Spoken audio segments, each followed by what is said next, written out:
It is the 23rd of April. My name is Jelaine, Jelaine. I am a Singaporean Chinese woman in her early 30s with dark brown hair that stops at her shoulders. And we are currently in my house in Southeast London. And this is an interview for Border Crossings. Could you please say your name for us? Yeah. My name is Maria da Luz Ghoumrassi. And how do you spell that? Yeah. So Maria, and then Daluz. That's a Portuguese name, Maria da Luz. And then Ghoumrassi, it's a North African name. Ghoumrassi. Ghoumrassi. Thank you. Where were you born? Yeah. I was born in a small town near Lisbon called Queluz in Portugal. And what year was that? So in 1972, long time ago. And could you describe yourself? Yeah.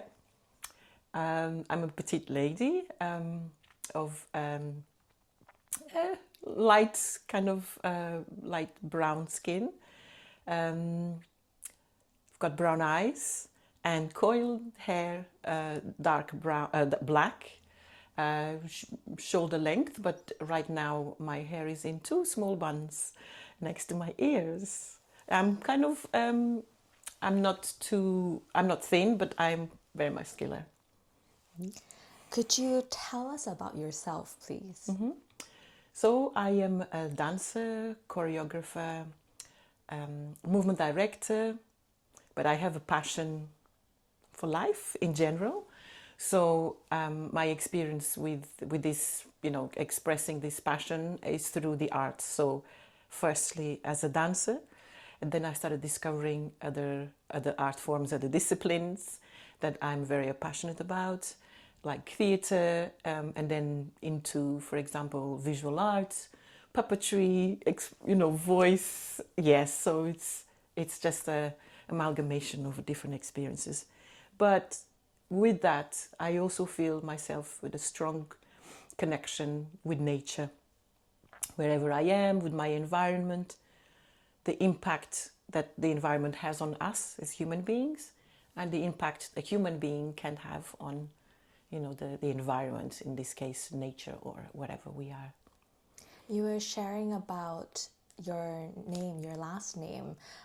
So could you tell us more about you being of a mixed heritage, yes, and how that impacts your work or even just your daily life? Yeah, so that's interesting because, like we were just saying now, until perhaps me coming to England, so I came to study in London, I came to study dance. What's in my mind as a 21-year-old was, I'm going to study proper dance, and in a developed country where I would have more opportunities than where I had in Portugal. And so being from Cape Verde Islands off the coast of Africa, of West Africa, I've always been of mixed heritage because the islands are 10 islands populated with the Africans from different parts of Africa, mostly from West Africa, but many people like Portuguese, even from other parts of Europe. So you can go to different islands with people of different tones of skin, different colors of eyes, different types of hair. So I've had that right from the start, including in my own family. And that's kind of like my family in Portugal was like a little nucleus of a little world. But then when I went to school, yes, most of the people I was with was Portuguese, the local native Portuguese people. But it had always been in my mind the different cultures that were actually manifested through food, through songs, through stories, either from my families, because my family from Cape Verde that also traveled abroad. So they brought from either Holland or Italy, could be like stories of food, different practices apart from the Portuguese and the Cape Verdean one. So when I came to Britain, was even like increasing, expanding that world, which then with my husband, being from Algeria, that expanded further. But yes, that's my home. Then I realized that I had to come out of Portugal to realize my Cape Verdean African heritage, and also very strong connection with Portugal, even if, yes, I might have a different skin tone or I might have a particular appearance, which definitely is mixed, but very strong connection with the culture, the food, the people, the way of being, including songs. And yes, I feel also very strongly Portuguese. Could you describe your journey till you first met border crossings, like your first time working with border crossings? Yeah, so really when I first came from Portugal was to expand, as I said before, my professional experience as a dancer. Then I encountered again people from different places, but I was very focused into what I was seeing at that time, very early 20s, of what dance is. Okay, it's not maybe the social dance that I saw from my parents' country or in the Portuguese countryside. In my mind was that, westernized kind of way of the stage, this particular practice. So that's why I came. But as I'm exploring my physicality, my ability to do this or that particular technique, yes, I was very good at those techniques. I was putting aside a part of myself, of this maybe the more traditional or the more relaxed part of my cultures.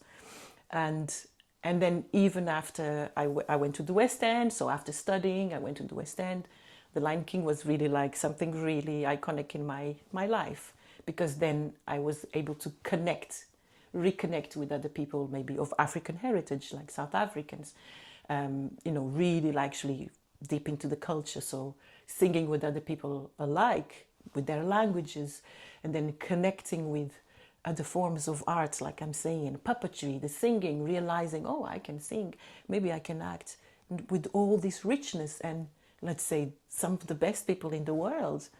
It just took me to this amazing place. Oh, actually, this place that I'm looking for, including belonging, but with these practices that were coming from other places, like, the director, Julie Tamer, the connection that she was bringing from other, Malaysian and other practices from other countries, the African, the Europeans.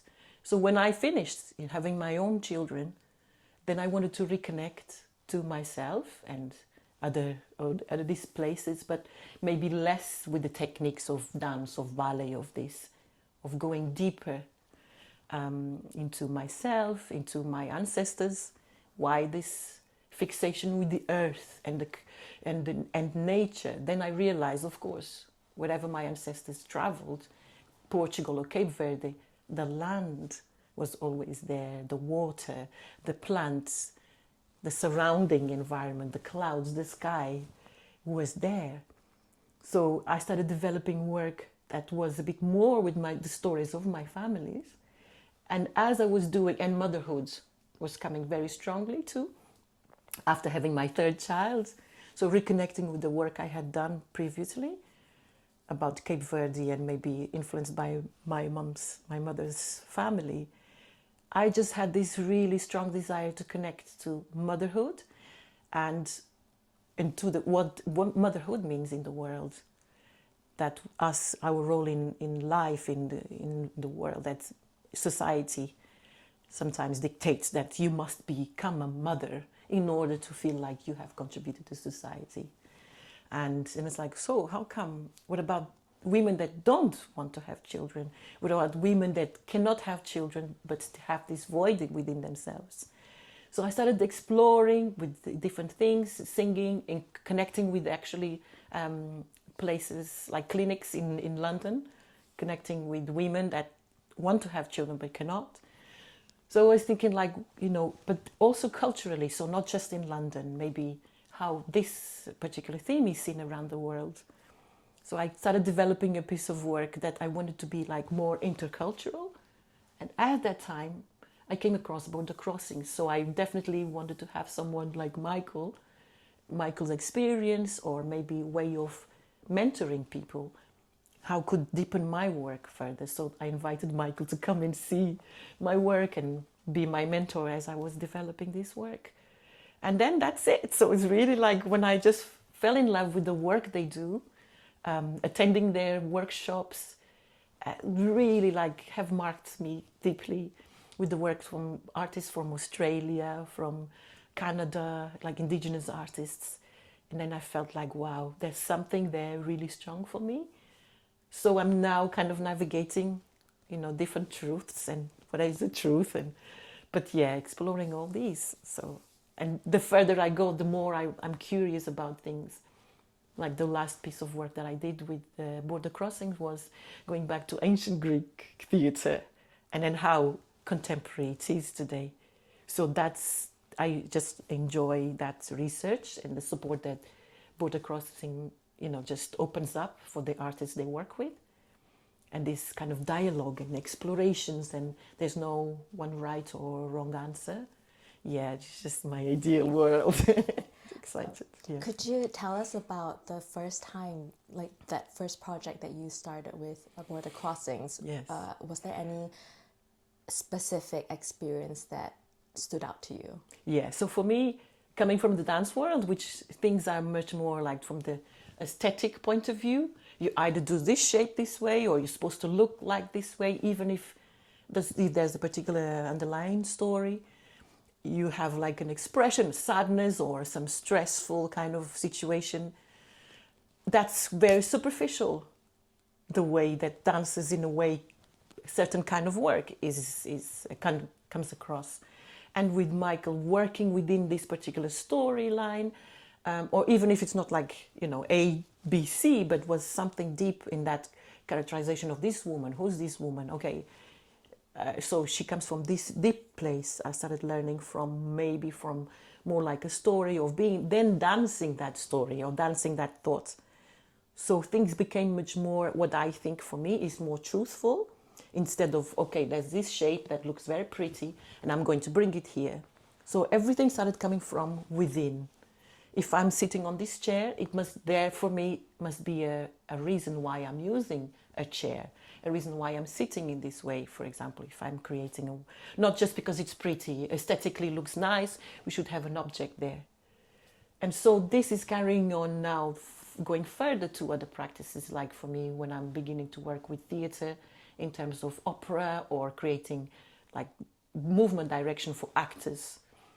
And yeah, so this work with Michael has been more like, okay, it's coming from inside, from within the story, within the text, instead of just, the physical space, and then you're putting something on top.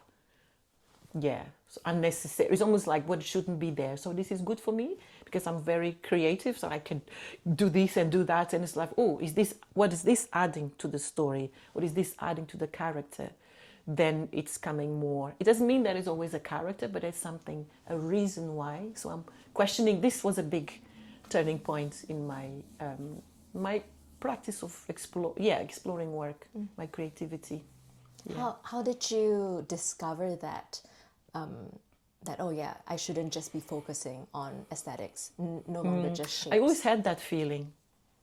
I had that feeling because even like for my explorations supported by this teacher in Portugal, she never said, oh Maria, you're going to be a choreographer or you're going to choreograph this. She just said, explore something. And it was never as a young dancer, just about 5, 6, 7, 8, or this and this movement and then that movement. It was always something, either in emotion, because I was a very shy child. And many times I didn't talk at all. My teacher says that I had this very serious face throughout my classes and she didn't even know if I enjoyed the classes. So I think it was then dance, this really way of expressing myself to the outside world. And then, so it was never just, as I'm saying, this physical world of aesthetically. It was a need, it was really a need. To explore, to share with you. I'm happy, I'm sad, and how about this? How about that? Maybe, yes. And then so, as I'm saying throughout exploring dancing at university or conservatoire, I noticed that I felt that sometimes institutions can direct us towards that again, depending on the kind of work you're doing. Yes, and I felt that was missing. So when I went and I worked within the Lion King, I felt, oh, this needs to go back. It almost gave me the comfortable feeling that, yeah, and I need to continue pursuing this work. The stories that I wanted to have explored so far, I have something important to say. And sometimes we feel like, as I'm saying, in institutions or places we are, might make us somehow, depending on how you are, you don't have anything important to say. You have to do this, you have to do that. Especially as a dancer, as I'm saying, you always follow the choreographer, the this or that. Sometimes, depending on the type of work, we might not have our ways of expressing ourselves. You just do what that person is telling you, how that person is telling you. So I started creating work that I felt I can find this as a vehicle to express my ideas, to express things that are not seen often, and express stories of my parents, of my mom, or of myself, of women from different parts of the world. Then it's like, oh, this is bigger than I thought. Yeah. Is there any specific takeaway from doing The Lion King and how that also impacts the work that you've been doing, and also maybe bringing it into rehearsal spaces with border crossings? Yeah, so there's so many things about The Lion King, and then I always talk about it. So I always make a joke for myself that people talk about, oh, don't talk about the war. And I'm like, well, I was Lion King, so I do that. Yes, because again, so it was for me, the best thing about The Lion King was about the collaboration. This collaboration between these amazing people, creative people, that respected each other's voices, however they were collaborating, and then which went all the way into the dancers. So although I had this choreography, I had to do this way and that way, but as a lioness, it's still Maria how Maria uses this way or that way is the same. So I really feel like the collaborative kind of way of the practices, how they were together, the singing, the dancing, the visual arts, that's for me, it was like, oh, I love them all. So it's possible to do it. And then it's such a high standard, that was just amazing space. So I thought, I have a place in here, this is a piece of home, then I need to continue exploring, developing the work that I know I could do it. So as soon as I finished working with The Lion King, I had already my second child. Then I started exploring that, going further with those stories.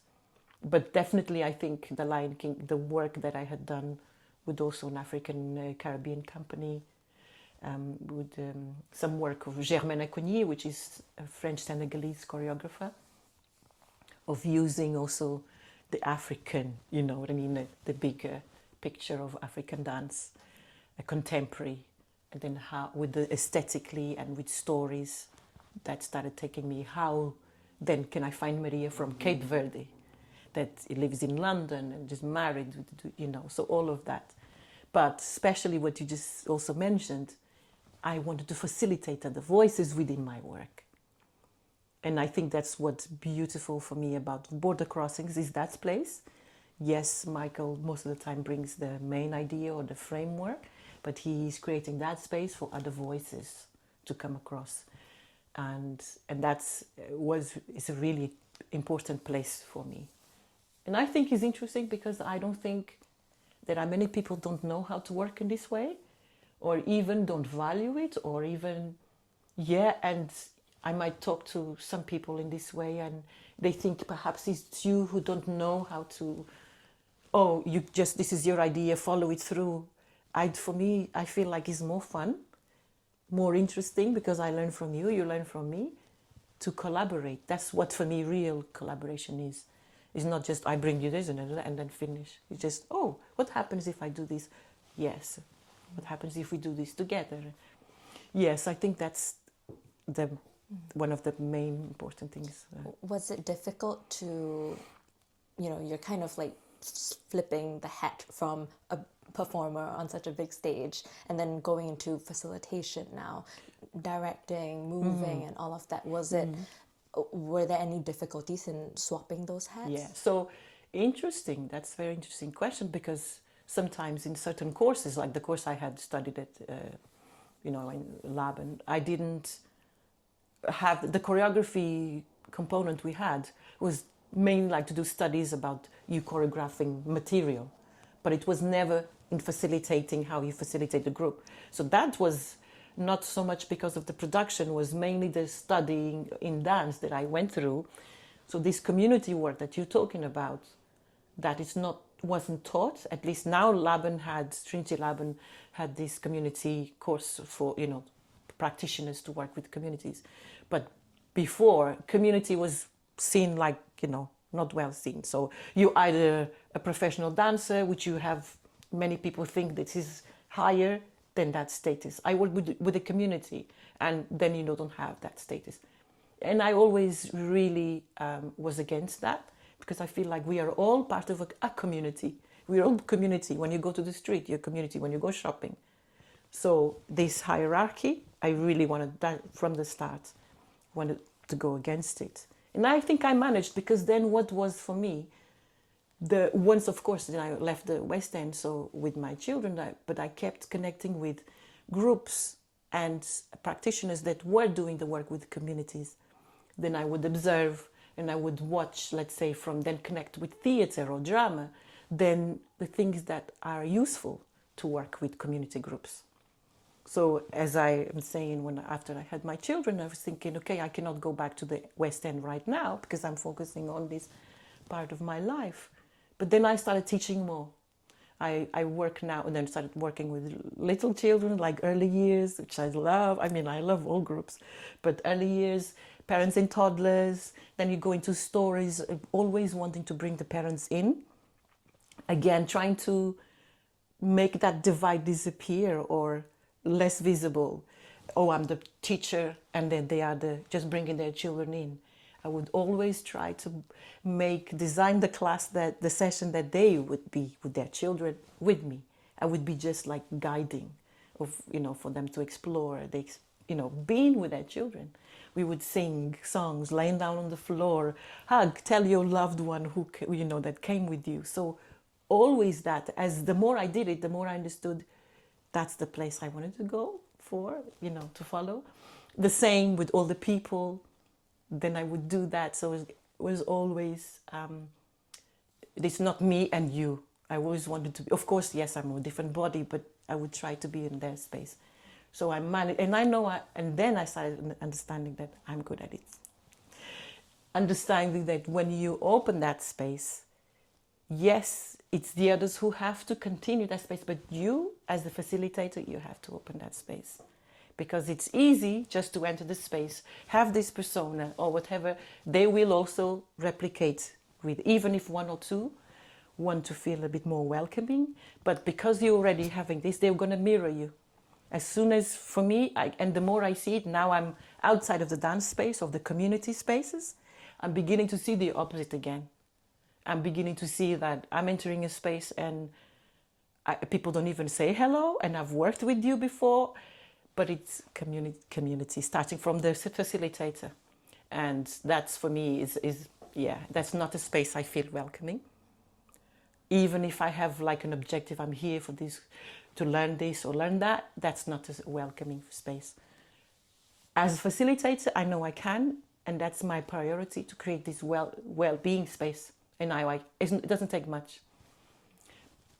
But I cannot, go to other people's course, groups and say, oh, goodies, you should do this. So I just have to keep myself safe, go in, do what you need to do and go. But I think it's a shame because it doesn't take much. Yeah. You have such a huge skill set and so many tools. And so when it comes to the entry points in a rehearsal space, like border crossings, do you find it that your starting point is always the same? Or different? It's different. Every day is different. I think it depends now, because you're saying like, initially, as you're saying in terms of you work with an institution, you train this way. Many times they form things very much like, very square, very streamlined. And then perhaps you feel like this, you might feel like, oh, I must get into that mode. And you don't value or appreciate as much that this is perhaps another way of entering the space. So it has taken me a while, and to recognize that this is a way of working with this group, this is another way of working with another group. So as you enter a space, if, for example, I might enter a space that people are very much, say, opera place, like where people are working in a particular way, I initially was kind of aware of, is this approach going to work with this group? Maybe they won't take me as seriously as if, okay, now you're here to do this or here to do that. But I felt like I started being brave with smaller groups. And now I've noticed it always works. Because at the end of the day, we are all human beings. We have the same fears. And that's why I feel like once the facilitator is not aware of it, it comes with their fears and stuff. And, oh, I'm better than you. Not so much, but I have to portray myself this way. That's what's going to happen. But I've worked with groups, actually in quite, conservatoire spaces that we have dancers, we have singers, we have all the people, we have, different work, people doing different work. I know now I can make everybody and think we are just all here to experience something together, forget about this, that. Yes, it is possible. So I've been working with some people that do that kind of work. You have a long relationship with border crossings. Is there a certain moment in the beginning where you were maybe thinking, yeah, this is something that I'm going to keep agreeing to? I mean, there's a reason why you've been working so long with them as well. Yeah. No, I think is that kind of, again, connection with nature. And even in my warm-up, for example, my physical warm-up, I would mention that. I would mention the roots, the trees, and then I started understanding also that's how many indigenous people from around the world, that's how they connect to nature. And even those who are indigenous haven't done that for a while, they will feel, oh, this is that, or so I don't have to be so far away from it. The way we feel the sun on our skin, and so more the somatic kind of way. Even when many years ago I felt like I've always been like this, and then you have the word somatic as if it's like a new thing. These people have been doing this forever. So even to recognize that this well-being word is also being played, we've had this, many of our cultures have this for a long time, or the longest time. Everybody has, including this culture where we're in. But it's, again, when we go back, the influence of capitalism and everything else, and just how it infiltrates things that we think, oh, it's us and them. We do things this way, they do things that way. But if we just pause, uncover things, yes, we do things differently, but it's the same, would be similar. And then this is happening again when I do the works with border crossings. They're quite different. Different groups of people I worked with. The first was just actually the acting, so kind of the actors was actually the Great Experiment, but still connecting with the Mauritius and sugarcane kind of, and even the connection with myself. So that trajectory of the slave trade and sugar trade and all of that, how it touched me as a Portuguese, Cape Verdean person. What happened, very similar. Then later, and was actors, many actors, from that cultures too. And then my work with the Mouth of the Gods, with the opera, we worked with. But then the indigenous people from the Americas, just to think similar, of course, the Spanish and the Portuguese as the colonizers going abroad for these cultures. Similar practice of enslavement, or so of course it had an impact on me, but it's still this specific culture's stories. So I didn't want, oh yeah, this Maria, I'm here, this also happened to me. I think it's possible to do it, and then through this voice it's a similar experience. So I also understood there were people that had not done much dance at all, or had done, traditional dance, but I was able to make them feel comfortable still within the work we were doing. And even if others were a bit more like, yes, singing, but they were all very connected to nature. And so also Michael works with a particular, very beautifully curated groups. The artists he chooses, then I feel like honored to be one of them. Is always very intuitive. He has such a sense of of the people that he would like in the room. And something magical, it does happen every time. So, like, for example, the one we just did, the Suppliants of Syria, it's just like really amazing. The young men that, from different backgrounds, working with them and with the idea of Syria, Turkey, and ancient Greek theatre, and then how resonant is here to these times today, contemporary times. Yeah, it's just an amazing. Is Michael and Lucy really creating this the backbone and background to create that space for us to coexist and create something new. So I'm also growing as a movement director and choreographer within that, the space that Michael creates. I definitely feel like, because of this opportunity, I'm growing. And then also is allowing me then to see these tools that I've been talking about. They're developing me, and I also feel then more empowered than when I go to other spaces that work in a very different way. I feel like, okay, I can adapt, or maybe this doesn't, in a different way. I feel more, confident and of the work that I've been doing with them. How do you balance the story? Because, like what you said, the actors that you work with or the participants in the project, they vary from just a participant to professional actors. How do you balance that language of dance and movement with them while also thinking about the audience of the story? How is that like? Yeah, so I mean, the way Michael works with any new idea, if he's gathered the people and there's a theme of the work he wants to develop, he always starts with discussions with historical facts and things like that. So he will bring historians into the room. So there's books, a shelf full of books that either he brings into the room for us to read and consult, or, some of us sometimes bring extra materials. So there will be a lot of conversations that in the end up being part of texts or explorations of the main work in the end that is going to be shared with the audiences.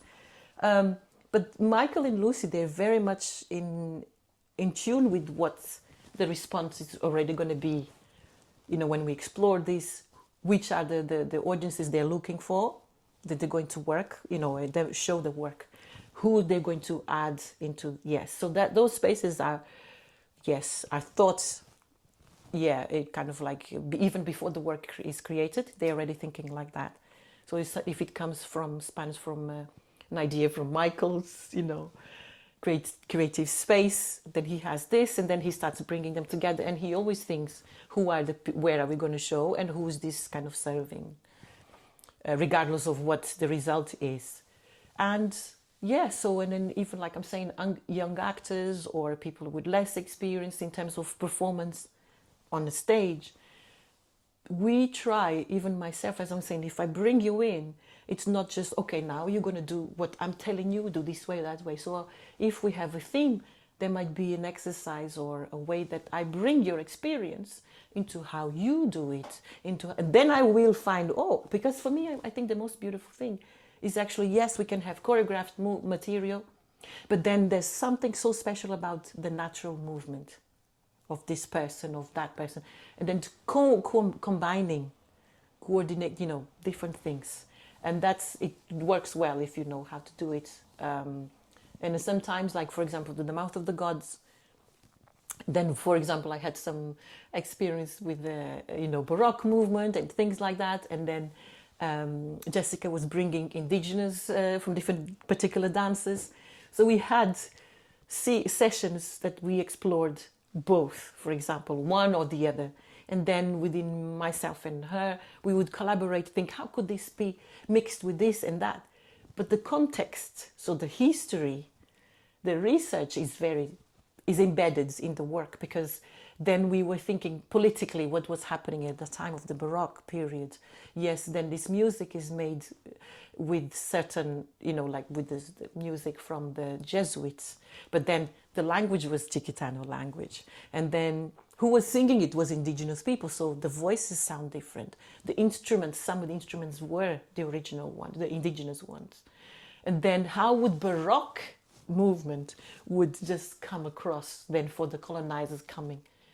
For me, it was like, until today, I haven't forgotten how, for example, the dancers that were doing more traditional indigenous dances, when I was explaining and showing them some of the movements that from the Baroque kind of era, let's say the poise and all that, the costumes, how alien it felt as we are exploring just in a room, in a natural room, like what I mean, like in an informal way, for them to think what does that mean in the status for those people, and how the showing in your body, how alien is for some of us that just like was just connecting to nature, and this was really the opposite.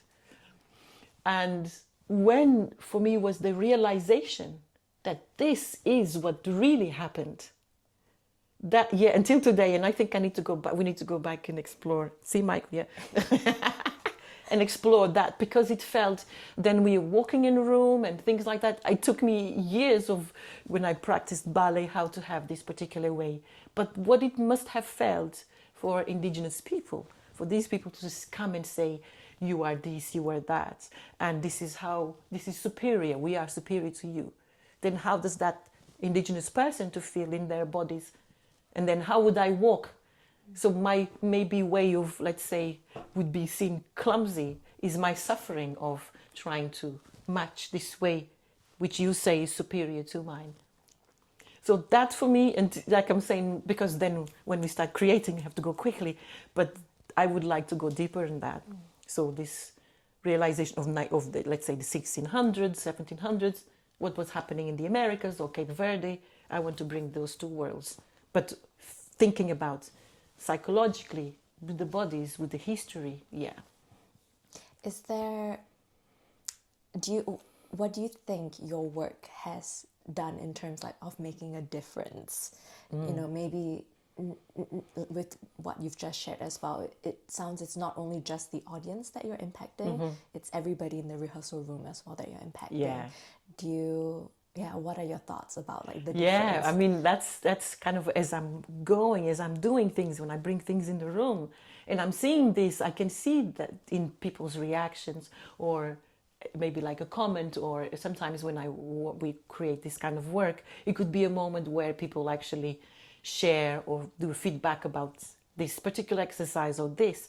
Yeah, it's as I'm doing the work, I realize that the impact it has on the people working with me and the audience, because I'm trying to really move away from this hierarchy again. I'm the creator and I'm coming from the West. I mean, like, doesn't matter my skin color and how I look. At the end of the day, I'm still from the West. So when I'm going to go back to Cape Verde or to the Americas, I'm still a Westerner because I was brought up here with this mind, although I'm trying to escape from seeing this way or that way, but I'm trying to open that space.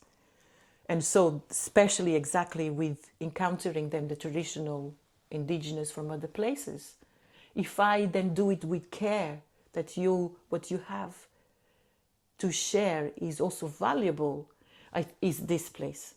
And the audience sees it straight away. They then see that openness, the relaxation, that the dancers or performers or actors are in that space of, I can be myself. I think it's really, I can be myself. It's even like, okay, if I do a workshop about a dance from Cape Verde, if you're not from Cape Verde, you won't feel like that. I'm really trying to go into explore. It doesn't matter where you come from. Even if your dances manifest themselves differently, there's something that is explored in this, the feeling, the core is the same. And then is that space where everybody can feel they've got something to offer. It doesn't mean that I can do it all the time, but that's why I think then if we collaborate, if you've got a doubt, oh, am I doing this? You can always, check with the other person. Something they offer, you can stretch, or yes, something that you feel like maybe on the other side, oh, maybe I can offer this. And then it's, yeah, I think that's why it's the interesting journey is when you have then the people you can also rely on. Yeah. There it is a lot of empowerment with Yeah. where you're working from, but I'm also curious if there has been moments of strong pushback of this is not how we work, or this is not how I do things. Yeah, well, sometimes it can be.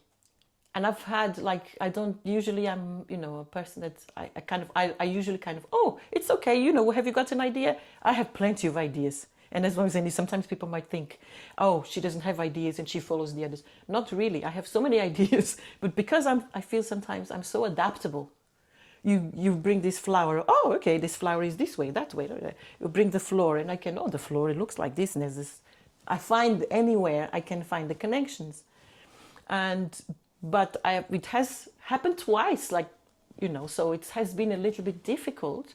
But then it's kind of a way that to assert yourself, this works, especially if it's like there's an approach that can work with anybody. Then you also have to kind of find a way to assert yourself, even, and we still, even, it's hard because you feel like if we're working together, let's say it's two people, you're working together and you feel like, oh, if you do this way, it will be split. But you just have to remember that you have to still, at the end of the day, it should be always a bit of compromise. Yes, I've encountered that before. But then there's other places where I feel like, where can I, go back into finding a connection? Yeah, and then also the participants then can feel it. But yes, like anything in the world, I try to, because I'm that flexible, I try to step back, see what happens, and then, yeah. Is there now a huge difference on like your first day with the first project that you did with border crossings and then with the latest project that you did as well? Could you take us through the trajectory of that journey? Yes, I mean, the first work that I did in movement with border crossings was, so when I'm just saying first, when Michael came to observe my work, was still that approach of, for example, the kind of energy. If I have this character, I have this feeling, then if I do another activity, let's say if I'm drawing coming from the same place, same truth from this dance, if I'm going to draw that this idea, this feeling should be carried out, continued by the way I draw or what is coming through. So that was like, wow, that's, okay, not just, oh, I'm dancing like this and then I draw something completely. So finding a way that I would connect the dancing into other activities, could be the voice or whatever. So that's when I asked to observe Michael's process. So I had never basically seen his work or his process, and not so much in the room of a theater company devising work. So what was for me the most beautiful thing is he asked me, Maria, would you like to offer us something in terms of movement? That's when I started singing. It was the realization of things that I do as a dancer that could be useful to the actor. The posture or the way I could visualize, or, then that was really a breakthrough for me. Then I worked with the company when they did the play, the real play. So it was really opening then my mind since then, like was maybe 2 years after from that first research and development into then the choreography, the full work, that I was already more open to the different manifestations of something, instead of, oh, this is thing, this is that, just like lots of things, different things. So more connection in between movement and the state of being, or the acting of the speech, for example, until then from that into, for example, what I felt different for the Mouth of the Gods was then singing. So, but my work with, then it becomes the same. Of course, singing is acting. So working, for example, with the soprano, with the main, female singer, it was so wonderful to see, because she was indigenous, from Peru. So that is her story. So she told stories through the body very naturally. And I didn't have to tell her, oh, you're going to do this way. Again, I picked what she was already doing as a storyteller. So I would just, think about the river, whatever you're telling. And then she started doing her things and use this. Think about how, because she had this beautiful, she was talking about the hair of the lions. And I said, yes, use those. So that was more now the beginning of the movement into other things, or other things into movement, see? So not, more like a connected world. Yes, and then, but interesting with the work that I did with the dancers was similar to in terms of approach I was using with all my groups I had, the community groups, let's say. Then with this last one was interesting to work with the 3 male actors for the Suppliants of Syria.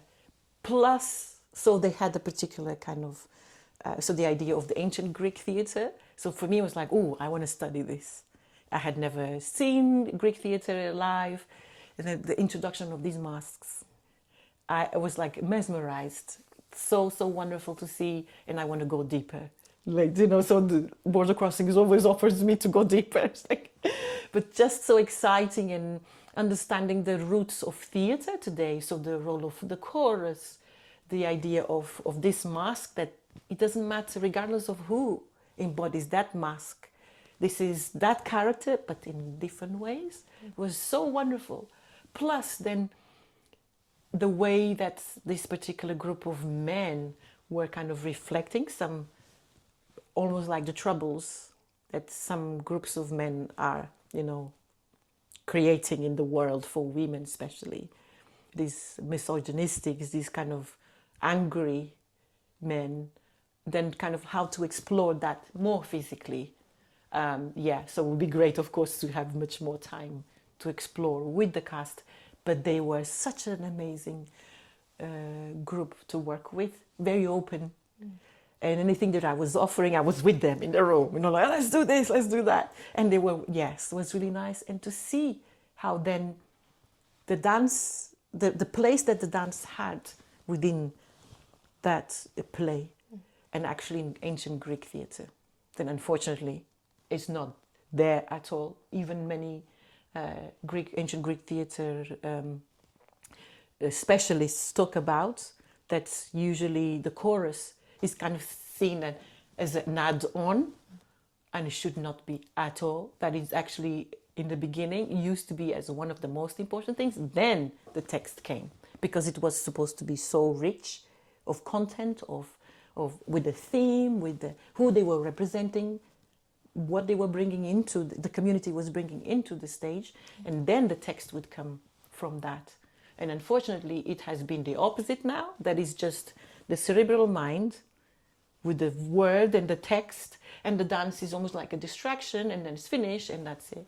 So dance has lost its power. But I think it's also, I feel that it's intentional, because dance can be so powerful and transform.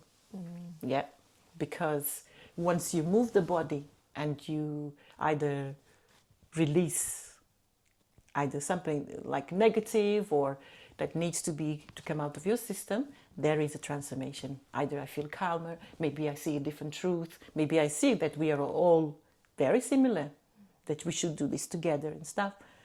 That is much easier to control if you keep this here. Very cerebral and intellectual. I know what I'm doing. I can control this. But who knows? Hopefully where we are today, the world will still change. Let's hope. You're sharing about like your process with every single project that you've done and everything.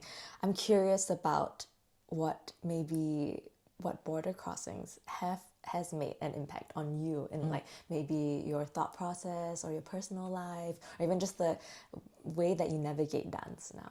Is there? I think because they created this space and I brought these ideas or thoughts that maybe came from certain explorations, of my own explorations about being a woman, about how Cape Verdean women move, accepting myself, and yes, I can do this, what about this, and also seeing some of the impact of the work of some of the artists that Border Crossing has brought to Britain, that I had the pleasure to work with. Like this beautiful artist from Australia and other artists, seeing their work and experiencing it, then thinking, let me go in and see what from my own experience, or even before, what can I bring? Not necessarily their experience, but how impactful it can be for my people, for myself, for my family. And then that gave me the confidence to, yes, this is my style, or this is what I can bring into the industry. So it's a kind of a confidence that I can do this kind of work. It's just amazing the work of the artists they usually bring, and I feel like empowers me to continue exploring. Yeah. Maybe I just have one last question then. I think, is there any specific memory or any experience, like maybe at the end of a show or at the beginning with Border Crossings, that you're just like, yeah, I definitely am committed to this? Let me see. Is actually, I think it's from the beginning of Michael offering this. Maria, would you like to do this? It's that beginning, And then the middle, usually the middle of the beginning to the middle of that creation, developing, I'm committed to this, because from his suggestion to already think he selected me to explore this, plus all the amazing people he brings to the room, into where that research leads, because I go into kind of, like last time we were thinking in terms of going back to the Greek choruses, who they were, and then how they used to warm up, what is still there, the drills they did. So going that deep into the dances, then exploring that, connecting to what's happening in, let's say, in the contemporary world, equivalent to. I start seeing things of a way of working. I feel so excited. So that's even if I don't see the results, because you can always improve. I think is the middle of it that I'm like, and then when I go like, like this time, even Michael said to me, "Hey, you were on fire." I was. Yeah. So and especially if I manage to open that space for the actors, and they feel okay with me, because I haven't encountered yet working with people that might feel like reticent and don't want to go. I've never. Maybe either they're a particular kind of people, or maybe I have opened that space that it's okay. And then because for example, it doesn't mean that everything I do will suit everyone or will be easy for everyone. So even if there's an actor, for example, feels, there was somebody like, I can't do this and stuff. Oh, but don't worry, let's see what happens. And I try to find a way to help them understand or feel this or whatever. And then also, it's them. They have to do the work, and I will work. Let's try to work with what's happening in the room, So it's always this like kind of, let's juggle, let's see, let's mold. That's what I'm saying about the collaboration. And this is so far what I've, the spaces that Michael has, created for me to work with. With regards to other works, I have one with another work with similar way of community kind of feeling, and then it will be some actors, but it's very similar because of how I create my space. They're very open people, they open to suggestions. I know I'm very visual and people's person, but but I haven't encountered me going, for example, to a West End, just new play or new musical. When I was, let's say, as a dance captain in The Lion King, I know I had these skills. So I was okay. I taught company class. I also did rehearsals, a bit of rehearsals with So I know I had those. But yeah, that's kind of also different. You see, culturally different. So people can do this or that. So I haven't gone into another kind of work that maybe people usually encounter in a more particular way. But maybe, yeah, it's kind of a challenge. And maybe I believe I can still create this and then see what they need. Because it's not choreography. It's not about Maria coming in, it's for me to support the work that is in there. So that's where I also have to, but I'm excited about exploring other ways too. Yeah. Do you often respond to the people, or is it the text or music when it comes to Usually people. And this is like also, I feel like in your whatever roles you get, you can never know everything. So I've decided to also take acting lessons, then to study how do you kind of work with text. So it's my work. So I'm working with text. I understand analysis, text analysis. I also want to explore more my voice. So that's my thing. And I feel like in order to do a good job for me, or a more interesting, more integrated job, I think it's really like upon me to do the work.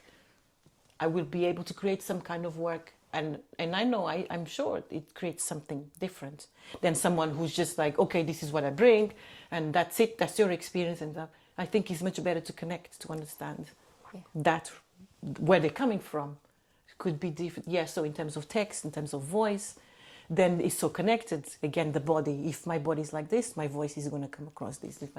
So then I understand more.